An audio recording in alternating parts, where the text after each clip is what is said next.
Queen Mary's obsession with the family jewels reflect in the images of the monarchy in recent times. Early in her marriage, Princess Diana transformed some royal emeralds into an eye-catching headband.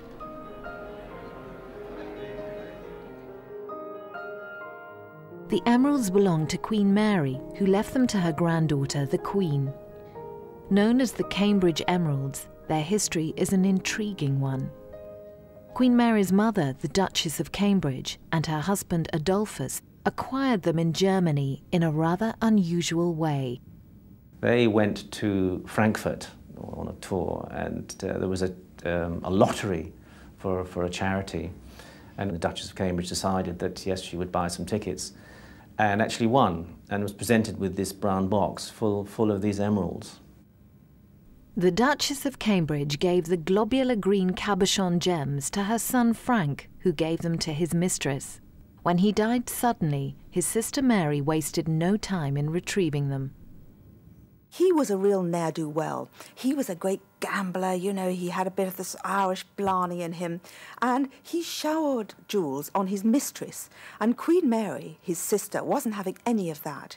He died rather suddenly, and she was horrified to find that the Cambridge emeralds, the family emeralds, had been given to his Irish mistress. Off she went, can't you just imagine, her tiara on her head, the Grand Queen Mary, and she got those emeralds back. Years later, the Queen wears the Cambridge emeralds suspended in a very valuable Russian tiara, her guests unaware of the history attached to the contents of her headgear.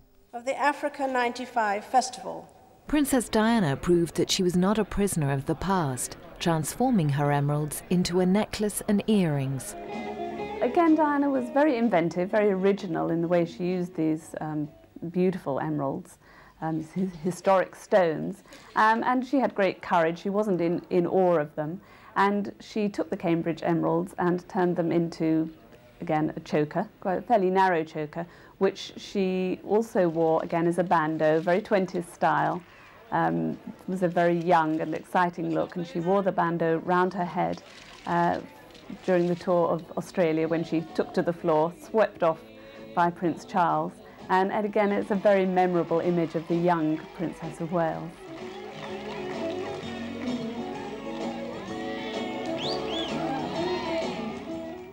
In 1911, King George and Queen Mary were crowned Emperor and Empress of India.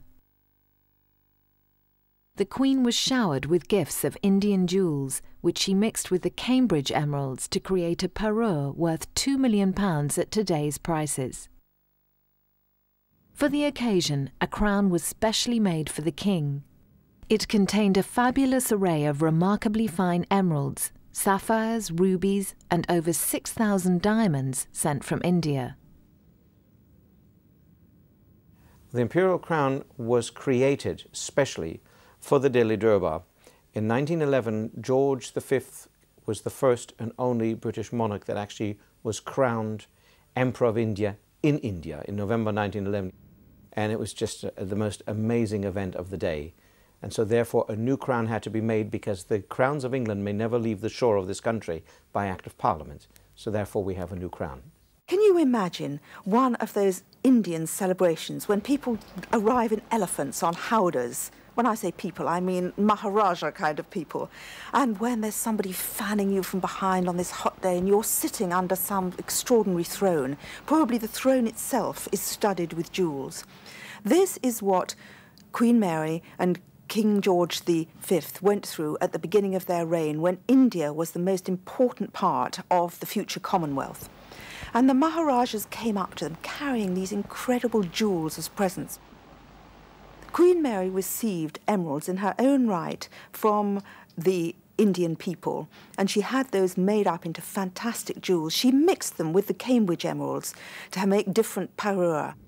Diana was given one of the emerald sets, and Prince Charles bought her an Art Deco emerald and diamond bracelet to go with it.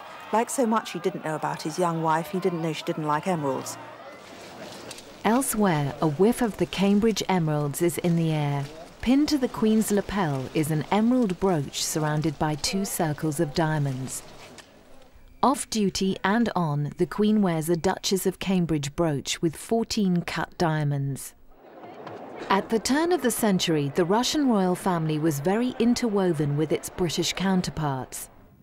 Tsar Nicholas II was married to Queen Victoria's granddaughter Alex, and the young Tsar Nicholas and King George were cousins.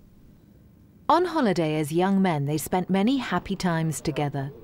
During a trip in Russian waters in 1908, they were filmed aboard the royal yacht in the company of other members of their families.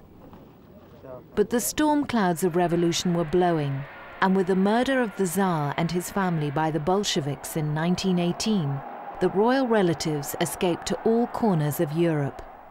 Grand Duchess Vladimir fled to Switzerland, carrying her jewels. Members of the Russian royal family who were down on their luck and had nothing but their jewels to support themselves sort of sold them privately. They weren't very practical people. The Grand Duchess Olga, she was a woman who'd never had to deal with money. And of course it seems like a godsend when Queen Mary comes along saying, let me sort it out for you. I know this jeweller, and of course I'd love to have them. And she took the pick of the Russian jewels.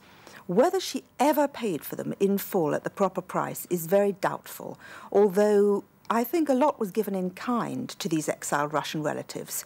They had grace and favour homes rather as some of the minor royals do today, so perhaps there was a trade-off there. But in real jewellery terms, Queen Mary did not pay the full whack. Among the jewels acquired by Queen Mary was Grand Duchess Vladimir's tiara. The Queen inherited it in 1951. And has worn it on many state occasions.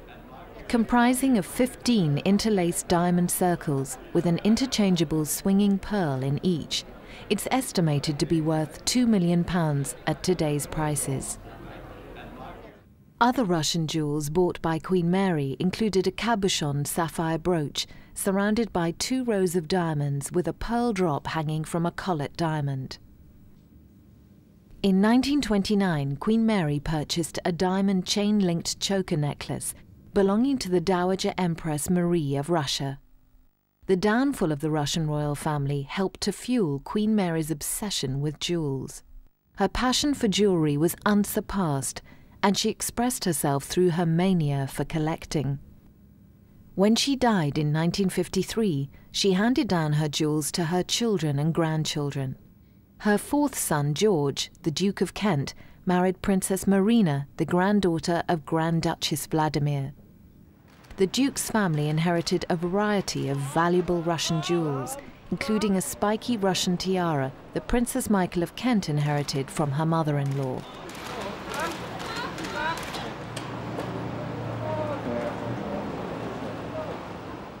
Queen Mary's 3rd son, Henry, Duke of Gloucester, and his family inherited an exquisite diamond tiara once belonging to the Dowager Empress Marie of Russia.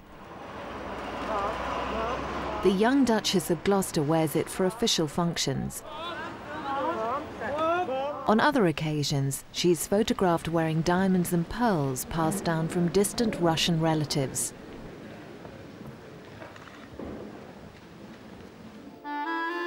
The Russian kokoshnik fringe tiara comprises of 61 platinum bars encrusted with 488 diamonds made in the shape of a peasant headdress. This was a present to Princess Alexandra from the Ladies of Society on her silver wedding anniversary in 1888. A similar one was worn by Alex, the Tsarina of Russia. Princess Alexandra is photographed wearing one for her wedding anniversary at Marlborough House. To accompany it, she wore 2 exquisite floret earrings with large centre diamonds surrounded by slightly smaller ones. Queen Mary inherited the kokoshnik tiara from her mother-in-law and passed it on to the Queen, who wears it on formal occasions when she entertains other heads of state. We do not always see eye to eye. In 1995, the Queen's state visit to Russia posed the very delicate problem of what jewels she should wear, if any. How awkward that she was scheduled to visit the tombs of her royal cousins, the Tsars, for the first time, when thanks to her grandmother, Queen Mary, she had the pick of their best jewels at home in a vault. Her Russian trip included Moscow and a visit to a gala performance at the Bolshoi Ballet. During the stopover, it was a deliberate choice to wear the sapphire and diamond parure that she had received as a wedding present from her father, rather than choosing any of her inherited Russian jewels. The Queen didn't really want to offend anybody by wearing something that could have upset them. So the jewel collection was looked at very, very carefully. It's the same wherever she goes. And if she goes off to Canada, Australia, it's always nice to, on that occasion, to wear something that has been given from that country. But as the jewels had come from Russia under sort of slightly, perhaps, mysterious circumstances, the Queen didn't want to upset anybody, so she kept away completely from all the Russian jewels, and in fact wore the sapphire and diamonds at the Bolshoi Ballet. When I was actually there at the Bolshoi Theatre, when the Queen walked into the box, and it was a 10-minute standing ovation, and she could not believe that people were appreciating her in this way. She was absolutely overwhelmed.